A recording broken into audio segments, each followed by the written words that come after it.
नमस्कार, हर हर महादेव, जय भोलेनाथ। आप सभी का स्वागत है। ये है चाचा के फैक्ट्स। मैं हूं नितिन।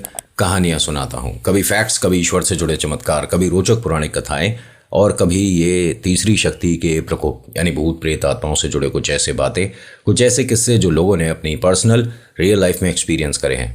आज की कहानी लोकेश और मधु की है और ये रहने वाले दिल्ली के हैं और कहते हैं कि ज़ीरो से हमने शुरुआत करी और नितिन भाई सब कुछ ख़त्म होने वाला था अगर बाबा शाम ने हमारा साथ नहीं दिया होता। देखिए, कहानी शुरू करने से पहले एक छोटी सी रिक्वेस्ट है कि आप अगर खाटू श्याम बाबा के दरबार जा रहे हो तो वहाँ से प्रसाद मत खरीदना। ये ऐसा नहीं कि कोई पॉजिटिव बात है, कोई नेगेटिव बात है, इंसानियत वाली बात है। वहाँ जो लोग काम कर रहे हैं, आप भी वीडियो देख रहे होगे, बहुत सारे लोग हैं वहाँ के दुकानदार जो मेरी वीडियो देखते हैं। आप डिसलाइक करो, मुझे कोई फ़र्क नहीं पड़ने वाला। क्योंकि देखिए, कहावत है ना कि एक मछली पूरे तालाब को गंदा कर देती है और जब मछलियाँ ज़्यादा बढ़ जाती हैं तो लोग तालाब बदल दिया करते हैं। अपने घर से प्रसाद बनाकर लेकर जाइए, अपने आस पड़ोस की दुकान से लेकर जाइए, लेकिन प्लीज़ वहाँ से ख़रीदना अब बंद कर दीजिए। एक बिटिया जो कि अपने पिता को वहाँ पर पिटता हुआ देख रही है, उसके मन में, उसके दिल में पिता के लिए भाव बदल जाएगा कि ये क्या हुआ था। मतलब बिल्कुल भी शर्म वाली बात नहीं है। आप अपने कस्टमर को, जिसको लोग भगवान स्वरूप मानते हैं, पहले मानते होंगे, अब तो नहीं मानते, है ना, उस पर हाथ उठा दिया, और वो भी तब जब वो अपनी पूरे परिवार, पूरी फैमिली के साथ था। गलती किसी की भी हो, हाथ उठाने का मतलब क्या बनता है? और दबंगई वहाँ दिखाओ जहाँ पर आपसे ना सामने वाला थोड़ा सा बलशाली हो। कमज़ोर पर तो हर कोई हाथ उठा लेता है।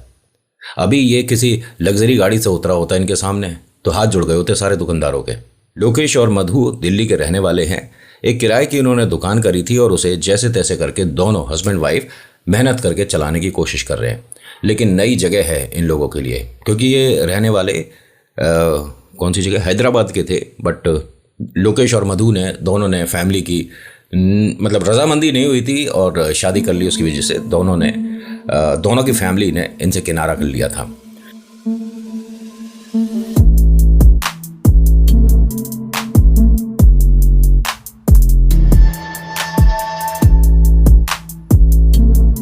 इनको बस राह दिखाने वाला, पालने वाला, माता पिता, भाई बंधु सब एक है, बाबा श्याम। उनके अलावा कोई नहीं। बाबा श्याम से ही अरदास लगाई थी और बाबा श्याम के मंदिर के बाहर ही इन्होंने एक दूसरे को रिंग पहनाई थी। दोनों बेहद एक दूसरे से मोहब्बत करते हैं। बट पता है फैमिली का इशू क्या था? इनके गोत्र वगैरह सब कुछ ठीक है, जन्मपत्री ठीक है। अगर रिश्ता वैसे लेकर, अरेंज मैरिज टाइप का लेकर जाया जाए तो शादी भी हो जाती। बट लोकेश के पापा और मधु के पापा एक दूसरे को जानते हैं और वो बिजनेस में एक जैसा ही करते हैं, तो राइवल्स हैं, इसलिए शादी मना कर दी थी। तुम दोनों का व्यापार एक है, सपोर्ट करना चाहिए था अंकल आंटी आप लोगों को। खैर, मैं इनकी ज़्यादा पर्सनल लाइफ में नहीं जाऊंगा, जैसा इन्होंने जो बताया है उतना ही बताने की कोशिश करूंगा। लोकेश और मधु ने एक दुकान करी यहाँ पर दिल्ली में। दोनों अच्छी खासी फैमिली से बिलोंग करते हैं, पढ़े लिखे हैं, बट जॉब अभी नहीं मिल रही थी। और लोकेश का शुरुआत से मन था कि मुझे व्यापार करना है। मतलब व्यापार में आपका हाथ पकड़ने वाला कोई नहीं है। जॉब में एक निर्धारित सैलरी हो जाती है कि यार आपको इतनी मेहनत करने के बाद इतने बनेंगे, बहुत ज़्यादा मेहनत करोगे तो इंसेंटिव इतने बन जाएंगे। लेकिन व्यापार बहुत बड़ा होता है और व्यापार में आपको सफल होने के लिए इंतज़ार बहुत करना पड़ता है। तभी लोगों की दुकानें जल्दी बंद हो जाती हैं। सामने वाले ने बिजली की दुकान खोली, हम भी खोल लेते हैं। व्यापार चला 3 दिन, चौथे दिन अरे भाई ये तो खर्चा आ रहा है, अरे भाई दिवाली पे तो ये सारा माल खरीदना पड़ेगा, अरे इतना माल रखा भाई, बिकेगा कब? 100 तरह की टेंशन व्यापारी के दिमाग में हमेशा रहती है। लोकेश और मधु ने दुकान तो यहाँ खोल ली, लेकिन का व्यापार वैसा नहीं चल रहा जैसी उम्मीद थी। अब ऐसे में बाबा से अरदास लगाएं, लेकिन एकदम से तो चमत्कार नहीं होगा ना। बाबा से आपने अरदास लगाई है, थोड़े आपके जो कर्म है उसी के हिसाब से आपको फल मिलने वाला है। ये जो मधु है, ये मतलब यहाँ पर अकाउंट सेक्शन भी देख रही है और लोकेश के साथ यहाँ दुकान पर भी रहती है। इन्होंने जो दुकान करी है इसमें मेंस और विमेन दोनों के लिए, मतलब नर और मादा दोनों के लिए कपड़ों की व्यवस्था करी है। अच्छे खासे कुर्ती वगैरह रखी हैं, शर्ट है और इसमें इनर गारमेंट्स है, बहुत कुछ रखा है इन्होंने। मतलब तो अगर कोई महिला ग्राहक आती है तो मधु कंफर्टेबल उसके साथ होकर बात करती है, और अगर कोई जेंट्स आता है तो लोकेश। इन्होंने कोई दुकान में छोटू बड़ा, बड़ू छोटू कोई नहीं रखा हुआ। मतलब हेल्पिंग हैंड कोई है नहीं इनकी दुकान में, खुद ही मैनेज कर रहे हैं। झाड़ू पोंछा, साफ सफाई, कपड़ों को लगाना, सही से करना, सब कुछ। एक दो दिन 3 दिन बीता, जब भाई साहब पूरा महीना बीत गया और किराया देने वाली बात आई, तो अब 2 जगह का किराया निकालना बहुत भारी पड़ता है। एक तो दुकान भी किराए पे है और मकान ऑलरेडी किराए पर लेकर रह रहे हैं। जैसे तैसे करके मैनेज कर रहे हैं। और ये लोकेश की कुछ सेविंग है, क्योंकि ये जहाँ पहले रहता था हैदराबाद में, वहाँ जॉब करता था, और घर वालों ने ये कह दिया कि तेरे अकाउंट में से 1 रुपया नहीं चाहिए और अपने अकाउंट से हम 1 रुपया देंगे नहीं। तो इसने मैनेज करा जो इसके पास जमा राशि थी।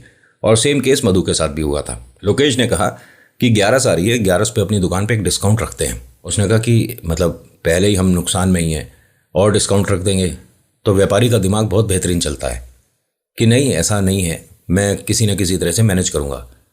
11 से 2 दिन पहले इसने रात भर जागकर कौन सा माल कितने का बेचना चाहिए, क्या करना चाहिए, सब कुछ प्लानिंग कर ली। अगले दिन सुबह सुबह एक बैनर बनाने वाले के पास गया, उससे बैनर छपाया कि इतना % डिस्काउंट है, ये खरीदें ये मिलेगा और वो खरीदें ये मिलेगा। उसने फटाक से बैनर बनाकर 2-1 घंटे में इनकी दुकान पर पहुंचा दिया। इसने दुकान पर लगा दिया। 11 वाले दिन रियलिटी में लाइन लगकर माल बिक रहा था। और ऐसा भी नहीं कि इसने बहुत ज़बरदस्त वाला स्कीम रख दिया जिसकी वजह से इसे मुनाफा होगा ही नहीं। इसने जो उस दिन कमाया उसके प्रॉफिट को अगर लगाकर चलें तो दुकान का किराया हो गया पूरा। तो लोकेश ने मधु से कहा जब ये रात में घर खाना खाने आया कि आज देखा तुमने, थोड़ा सा दिमाग लगाओ तो व्यापार चल जाता है। तो मधु ने कहा कि ये तुम्हारा दिमाग तो व्यापार शुरू जब किया था तब भी चल रहा था, ऐसा नहीं है, ये 11 की वजह से है। जब बाबा शाम आशीर्वाद के स्वरूप हमें ग्राहक दे रहे हैं, उसमें भी तुम ये सोच रहे हो कि तुमने किया, तुमने कुछ नहीं किया। हाँ मतलब मैंने कुछ नहीं किया, लेकिन बाबा शाम से अरदास लगानी इन्होंने छोड़ी नहीं कि बाबा सब कुछ ठीक हो जाए। और मधु एक अरदास अलग से लगाती थी, वो ये कि दोनों की फैमिली एक दूसरे को सपोर्ट और प्यार करने लग जाए। मतलब देखिए, ससुराल और पीहर दोनों बहुत ज़्यादा ज़रूरी है। मधु और लोकेश ऐसे रेगुलर दुकान जा रहे थे, इनके पास ग्राहक का आगमन जो है थोड़ा सा, बहुत छोटा सा % बढ़ गया। और यहाँ जैसे ही कोई आता था ये दोनों जय श्री श्याम। अब बहुत से लोग हैं जो कि बाबा शाम को मानते हैं तो रिप्लाई करते हैं जय श्री श्याम, और जो नहीं मानते वो जी नमस्कार। खैर होता क्या है कि ये लोकेश और मधु की दुकान यहाँ पर थोड़ी बहुत चलने लग गई थी, रफ्तार पकड़ने ही वाली थी, तभी यहाँ पर एक अजीब सी बात आ गई। अजीब सी बात क्या कि इनके ठीक सामने इन्हीं के जैसा किसी ने व्यापार जो खोल रखा था उसने भी डिस्काउंट वाला बैनर लगा दिया। अब देखिए, ग्राहक है, आप कितना भी उनसे पोलाइटली बात कर लो, बट अगर डिस्काउंट दे रहे हो और उनके मुनाफे की बात हो रही है तब तो ठीक है, अदरवाइज तू कौन हम कौन, है ना। ये तो ग्राहक की प्रवृत्ति है और सही भी है। कस्टमर को जहाँ सस्ता और अच्छा मिलेगा वो वहीं जाएगा, नेचुरल सी बात है। हाँ, ऑनलाइन में वो ये बिलियन डे और वो ना आए तो ज़्यादा बेहतर है, क्योंकि उसने बाज़ार से पैसा ही ख़त्म कर दिया। जब तक बाज़ार का पैसा बाज़ार में नहीं घूमेगा आपको वो ख़रीदारी का मज़ा नहीं आएगा। मैं अपनी बात बताऊं तो मैं ऑनलाइन शॉपिंग 100 में से 99% नहीं करता, मुझे करने का शौक़ ही नहीं है। मैं जब तक दुकान पर जाकर शर्ट के कपड़े को हाथ से छू कर ना देख लूँ मैं ख़रीदूँगा नहीं। जूते जब तक पहन कर ना देख लूँ जब तक नहीं। घड़ी चाहे महंगी खरीदूँ, सस्ती खरीदूँ, कैसी खरीदूँ, जब तक कलाई पर नहीं डालकर देखूँगा खरीदूँगा नहीं। तो ये ऑनलाइन की दुनिया से मैं तो बहुत ज़्यादा दूर हूँ और मैं कोशिश करूँगा कि आप लोग भी वैसा ही करें। बाज़ार का पैसा बाज़ार में घूमना चाहिए। खैर होता क्या है कि लोकेश और मधु यहाँ टेंशन में आ गए कि सामने वाले ने भी बैनर टांग दिया है और इसने डिस्काउंट रखा है 1 महीने का। 1 महीने हमारी हैसियत नहीं है कि हम इतने बड़े डिस्काउंट को मैच कर पाएँ, ना जाने कैसे हो पाएगा, क्या होगा। इनकी देखा देखी भाई साहब जिसका काम नहीं भी है, ध्यान से सुनना, बराबर वाली दुकान कपड़ों की थी भी नहीं, उसका किसी और चीज़ का काम था, ठीक है। मतलब वो बच्चों के कपड़े रखता था, बेबी सूट वगैरह हो गए, 1 साल 2 साल 3 साल 5 साल के बच्चों के कपड़े हो गए, कुछ टॉवल्स हो गए। इस आदमी ने भी भाई साहब वो सारा काम शुरू कर दिया।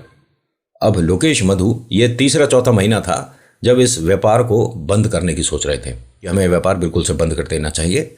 हम इस बड़े मगरमच्छ के एरिया में एक छोटी सी मछली हैं, हमारे बस की नहीं है इन लोगों को कम्पीट करना। लेकिन मधु ने कहा कि हम जो निराश हो रहे हैं ना कहीं बाबा शाम ने हमारी कोई गलती सामने दिखाई है, हम समझ नहीं पा रहे हमसे क्या भूल हो रही है। ये दोनों राजस्थान आए, आने के बाद बाबा शाम के सामने हाथ जोड़कर रोने लग गए और कहने लग गए हमारी जो गलती है बस वो बता दो, हम सुधार देंगे। कुछ नहीं समझ आया। लोकेश मधु अपने घर वापस आए। आने के बाद बहुत सारी चीज़ें डिस्कस हुई तो लोकेश ने एक फ़ैसला लिया कि देखिए ऐसा है कि एक तो सामने वाला बड़ा शोरूम हो गया, बराबर में एक दुकान और जिसका काम नहीं है उसने भी खोल दिया है। तो जब इतनी सारी दुकानें हो जाती हैं ना तो थोड़ा बहुत ग्राहक इधर उधर बट जाता है। मधु ने कहा कि ये देखिए अपनी किस्मत भी होती है, हमको सामान अच्छा रखना चाहिए, पैसे ठीक रखने चाहिए और बाकी सब बाबा शाम पर छोड़ देना चाहिए। हम व्यापार बंद करने की क्यों सोच रहे हैं? इतनी मेहनत से एक एक चीज़, एक एक सामान खुद छांट कर, पैसे मोल भाव करके बड़े बाज़ार से लेकर आए हैं, अब उसे अच्छे से पैक किया है, सजाया है, दुकान एकदम से बंद कैसे? अब क्या सोच रहे हो? उसने कहा हम काम बदल रहे हैं, दुकान बंद नहीं करेंगे। कुछ ना कुछ तो इसके दिमाग में चल रहा था, लेकिन मधु से इसने डिस्कस नहीं किया। अगले दिन सुबह सुबह दोनों जने दुकान पर पहुंचे तो लोकेश ने कहा कि मैं सामने वाली दुकान से और बराबर वाले भाई सबसे बात करके आता हूँ। क्या बात करनी है? लोकेश ने कहा कि मैं अपना सारा सामान इन्हें बेच रहा हूँ। मधु ने बहुत कोशिश करी लेकिन ये रुका नहीं। सामने वाली दुकान वाले ने ऊट पटांग पैसे बोल दिए कि ठीक है, सारा सामान हम खरीद लेंगे और 100 रुपये की चीज़ के 20 रुपये, इस टाइप का। लोकेश ने कहा नहीं जी, इतना नुकसान तो मैं बर्दाश्त नहीं कर पाऊंगा, मैं तो यहाँ से दुकान छोड़ रहा था, वापस हम अपने घर की तरफ चले जाएंगे, हमसे हो नहीं पा रहा। इसे हंसकर और इसके बारे में उल्टा सीधा बोलकर दुकान से बाहर कर दिया गया। और ये ज़रूरी भी होता है, व्यापार में इस तरह की बेइज्जती जब तक ना हो वो स्पार्क नहीं आता।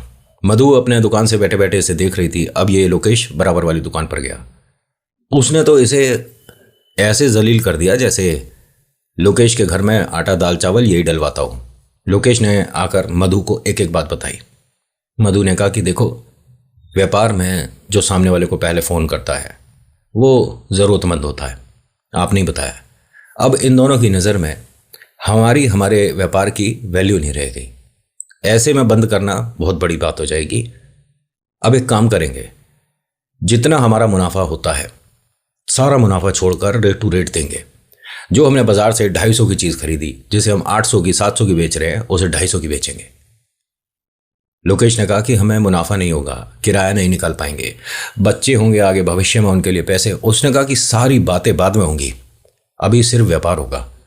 मधु देखिए अच्छे खासे कॉलेज से पढ़ी लिखी है, मैनेजमेंट जानती है, बिजनेस जानती है, बट इन दोनों के पास ना फाइनेंस उतना नहीं है, उसकी भी जुगाड़ हो गई। यहाँ पर एक सेठ जी आए। जय श्री श्याम, कैसे हो दोनों? लोकेश और मधु, मैं नाम सही ले रहा हूँ? जी जी सेठ जी आइए। और उन्हें देखकर ऐसा लग रहा था भाई साहब, क्या मतलब उनके चेहरे की चमक। एक सिर पे प्यारी सी टोपी पहन रखी थी, कुर्ता पजामा और ऊपर जैकेट। एक भाई साहब बाहर ही खड़े रहे, उनके सिक्योरिटी में जो साथ चलते होंगे। लाला जी आए, अंदर बैठे। घर में बिटिया की शादी है, कुछ कपड़े वगैरह चाहिए। तुम दोनों के बारे में मुझे मेरी बड़ी बहू ने बताया, और तुमको वो अभी 3 दिन पहले तुम खाटू श्याम गए थे, वहाँ मिली थी, याद आया? अच्छा हाँ हाँ, वो गलती से हमने उनकी गाड़ी पर अपना खाना रख दिया था, उसके लिए सॉरी। अरे नहीं, उसमें सॉरी क्या, वहीं तो तुम दोनों की दोस्ती हुई, मधु की और मेरी बड़ी वाली बहू की, याद है ना? पूनम नाम है। हाँ हाँ, मैं पूनम जी को अच्छे से जानती हूँ, उन्होंने बताया था कि आप यहीं दिल्ली में रहते हो। हाँ, छोटा सा घर, छोटा सा व्यापार है हमारा।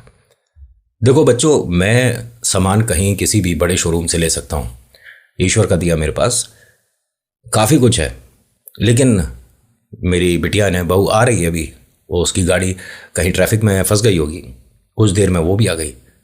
दोनों गले मिलती हैं। मधु कहती है कि अरे मुझे सच में ऐसा नहीं था कि आप अपने घर के लिए, बड़ी शादी के लिए हमसे सामान खरीदोगे। तो मधु की इस दोस्त ने कहा अच्छा, मतलब बाबा शाम की टोली से हटकर मैं कहीं और से कैसे ले लूँगी? सामने भी दुकान है, बराबर में भी दुकान है, बीच में और 10 दुकान छोड़कर आए हैं, सामान तो मुझे मधु तुझसे ही लेना है। और हाँ सुन मेरी बात, ये 2 महीने बाद शादी है, हमें इन्होंने जो ऑर्डर बताया इनके बस की नहीं है उसे पूरा करना। पहली बात, ये साड़ी रखते ही नहीं है, इनके पास साड़ियाँ नहीं हैं, और साड़ी इन्होंने लिखवा दी कम से कम 250-300 कि उससे पहले हमारे घर में एक बड़ी पूजा होगी और उसके बाद हम अपने फैक्ट्री में सभी को जोड़ा देते हैं, कुर्ते पजामे, शर्ट पैंट का कपड़ा और साड़ी। तो 250 साड़ियाँ तो ये हो गई, और 250 शर्ट पैंट हो गए, 500 ये हो गए। इन दोनों के हाथ पैर फूल गए कि भाई अभी अभी ये लोग आए हैं, इन्होंने जो ऑर्डर दिया है, बातें होती रही, मजाक मस्ती होती रही, और लाला जी ने ऑर्डर बता दिया। लोकेश ने कहा देखिए, सच्चे मन से बोल दिया कि भाई साहब ये हमारे बस की बात नहीं है, इतना बड़ा ऑर्डर कंप्लीट कर पाएँ, क्योंकि ये चीज़ें कुछ तो हम रखते ही नहीं, तो बाज़ार की हमें नॉलेज नहीं। उन्होंने कहा शादी में अभी 2 महीने हैं, तीसरे महीने में जाके शादी आनी है, 5 तारीख की शादी है, और अपनी बिटिया की शादी के लिए आप कुछ मेहनत नहीं करोगे? नहीं, हम आप बताइए ना क्या मेहनत कर सकते हैं। तो ये सामान बताया ना, आप कराओ पूरा। रही बात पैसों की, इन्होंने एक चेक पे साइन कर दिया, इसमें कुछ भी भर लेना और हमें फ़ोन पे बता देना, कुछ भी भर लेना। भाई साहब ये हो क्या रहा है, ये बोलकर चले हैं, तभी वो सामने वाले भाई साहब आ गए। समझ रहे हो, जिस दुकान पे लोकेश गया था अपना माल बेचने के लिए, उसने कहा कि ठीक है हम तेरे माल के जो 200 बोल रहे थे 500 दे देंगे। उसने कहा अब तो मैं 1000 में भी नहीं दे रहा। और इसने कॉन्फिडेंस के साथ उस आदमी को वही भाषा में जवाब दिया जिसमें सुन के आया था। लोकेश ने और मधु ने, आप यकीन नहीं मानेंगे, जो साड़ियाँ और जो इनके लिए चीज़ें इकट्ठी करनी थी उसमें जो मार्जिन लोग बना सकते थे, भाई साहब उतना बनाया ही नहीं इन्होंने। ये भाई घर की शादी है, जब मुझ पर वो इतना विश्वास करके आई हैं, मेरी दोस्त बन चुकी हैं, बड़ी बहन जैसी हैं, उनके बड़े पापा आए हैं, मतलब उनके दादाजी जो हैं उस घर के सबसे बड़े मुखिया आए हैं, तो उनके लिए हम जो चीज़ 1100 की खरीदी है उसमें 1110 करके ना बस अपना आने जाने का खर्चा हो जाए, तेल पानी का, बस और कुछ नहीं चाहिए। इन्होंने ऐसे ही किया। वो लोग उम्मीद लगाकर चल रहे थे कि भाई इतने का खर्चा होगा, लेकिन जब पर्ची मिली तो बाबूजी ने घर बुला लिया लोकेश और मधु को, और इस काम में इन्हें 1.5 महीना लग गया। और देखिए जितने व्यापारी भाई सुन रहे होंगे उन्हें पता होगा कि अगर लाख रुपए का है तो उसमें कई हज़ार बन सकते हैं, और कभी कभी तो अगर 16-17 लाख की शॉपिंग है तो उसमें 1-2 लाख भी बन जाया करते हैं, ज़्यादा भी बन सकते हैं। लेकिन इन्होंने सिर्फ हज़ारों में ही काम कर लिया। बाबूजी को समझ नहीं आया कि बेटा तुम लोग इसी मिट्टी के बने हो, इसी धरती पे हो, तुम्हें मुनाफा नाम की कोई चीज़ अपने लिए चाहिए नहीं। इसने कहा घर की शादी है, मुनाफा तो हम दुनिया से कर ही लेंगे। बाबूजी को ये बात कुछ ज़्यादा ही पसंद आ गई। ठीक है फिर एक काम करेगा मेरी तरफ से। जी बाबूजी, तुमसे व्यापार हो नहीं सकता, अपनी दुकान बंद कर दे, जो भी सामान है उसे निकाल ले वहाँ से। मधु ने एकदम हाथ जोड़ दिया कि बाबूजी हमारी कोई बात गलत लग गई क्या? और इन्होंने ये इतनी तेज बोला कि सब कुछ निकाल ले अपनी दुकान से, दुकान बंद कर दे तू। घर में जो लोग थे सब आ गए इस कमरे में, बड़ी बहू बड़ा बेटा वो आ गए। बाबूजी आप कैसे बात कर रहे हो, लोकेश मधु घर के ही से है और आप गुस्सा क्यों कर रहे हो इन पे? मधु की आंखों में एकदम आंसू आ गए कि शायद हमने जो माल दिया है वो इन्हें डुप्लीकेट लग रहा है। बाबूजी हमने किसी भी मिलावटी वाला काम नहीं किया है, किसी भी चीज़ में हेर फेर नहीं करी है, हमने रेट टू रेट किया है। बेटा वही तो बोल रहा हूँ कि दुकान बंद कर दे और सामान को निकाल वहाँ से अपने। दोनों चुपचाप मुँह नीचे करके खड़े थे। खाटू श्याम बाबा को मानते हो ना तुम दोनों? जी। तो जो बाबा शाम को मानता है उसकी आंखें नीची कैसे हो रही हैं? हैं? किस बात से घबराहट हो रही है? किस बात से? तुमने कोई गलती करी है? कोई चोरी करी है? नहीं। तो तुम्हारी आंखें शर्म से नीचे क्यों हो रही हैं? बड़े बेटे को बोला, हमने वो जो प्रॉपर्टी खरीदी है उसमें ये कपड़ों का व्यापार कैसा रहेगा? अब मधु और लोकेश को समझ नहीं आया कि भाई साहब ये क्या कर रहे हैं, हम कितनी जान पहचान है। बस खाटू श्याम बाबा के मंदिर में जब ये लोग गए थे दर्शन को, तो इनका लोकेश और मधु का जो खाना था इन्होंने बैग से निकाल के गाड़ी पे रखा था, और फिर बैग में चेन वगैरह लगा रहे थे कि खाना लेकर कहीं बैठ जाएंगे और वहाँ खा लेंगे। और वो जिसकी गाड़ी थी वो बैठ चुकी थी, चलने वाली थी, इन्होंने ध्यान नहीं दिया था, और वो गाड़ी सुमन की थी। तो वो उतनी देर रुकी रही जब तक इन लोगों ने अपना खाना वहाँ से नहीं हटा लिया सब कुछ, और उतर कर बोला कि अगर आपको आराम से खड़े होकर खाना है तो यहाँ खा सकते हो, मैं बाद में चली जाऊँगी। वहाँ से दोस्ती हुई थी। इनके जो बड़े बाबूजी हैं उन्होंने एक प्रॉपर्टी इन दोनों को दे दी और कहा कि बेटा इसमें आपको जब तक काम करना करो। अच्छे खासे बड़े और महंगे व्यापारी इलाका है भाई साहब वो, जहाँ पर इन्हें काम दिया। बाबूजी हम इस दुकान का किराया नहीं दे सकते। बाबूजी ने कहा कि आपसे बेटा किराया मांग भी नहीं रहा, 5 साल तक रखो मेरी तरफ से, 5 साल बाद जो आपका किराया बनेगा वो ले लेंगे, पहले शुरू तो करो काम। अब मधु रोते हुए सुमन के गले लगती है कि ये बहुत बड़ा एहसान हो जाएगा, मैं ये कैसे चुकाऊंगी। उसने कहा इसमें मैं तेरी मदद करूंगी, व्यापार की नॉलेज मुझे भी है और सामान कहाँ से खरीदना है वो हम बता देंगे। जब आपको कपड़ों की पूरी नॉलेज थी तो हम दोनों को काम क्यों दिया था, ये बाबूजी से पूछ। बाबूजी ने कहा कि मुझे सुमन ने तुम्हारे बारे में बताया था और मैं बस दुकान देखने आया था, लेकिन तुम दोनों के व्यवहार की वजह से मैंने सोचा कि ऑर्डर तुम्हें दे दिया जाए। बहुत सच्चे और प्यारे इंसान हो। आपको पता है आज की डेट में वो जगह जो है ये इतने कामयाब हो चुके हैं कि खरीद सकते हैं प्रॉपर्टी, इन्होंने खरीदी भी हैं, ये लोकेश और मधु ने। इनकी फैमिली भी अब इन्हें सपोर्ट कर रही है, लेकिन ये कहते हैं कि बाबूजी की वो जो दुकान है हमारे लिए लकी इतनी साबित हुई है कि हम उसे छोड़ेंगे नहीं। वैसी 3 दुकान और खरीद सकते हैं ये, और ख़रीद भी रखी है, लेकिन काम ये बाबूजी की दुकान से ही कर रहे हैं। और बाबूजी ने जो किराया तब रखा हुआ था वो ही आज तक है। वो कहते हैं कि जब तक तुम्हारी इच्छा होगी तब तक रखो ना। बाबूजी की दुकान ये खरीदनी, वैसे खरीद सकता है, लेकिन उनके आशीर्वाद के तौर पर रखी हुई है। तो आज की कहानी में इतना ही है। कैसी लगी बताना ज़रूर। अगर अच्छी लगी हो तो प्लीज़ शेयर करिएगा, नहीं अच्छी लगी हो तो डिसलाइक करके कमेंट करके बताना कि आपको आज की कहानी में क्या पसंद नहीं आया। So thank you so much for watching. मेरा नाम नितिन है। मुलाकात करूंगा एक नेक्स्ट वीडियो में। हर हर महादेव, जय भोलेनाथ, धन्यवाद।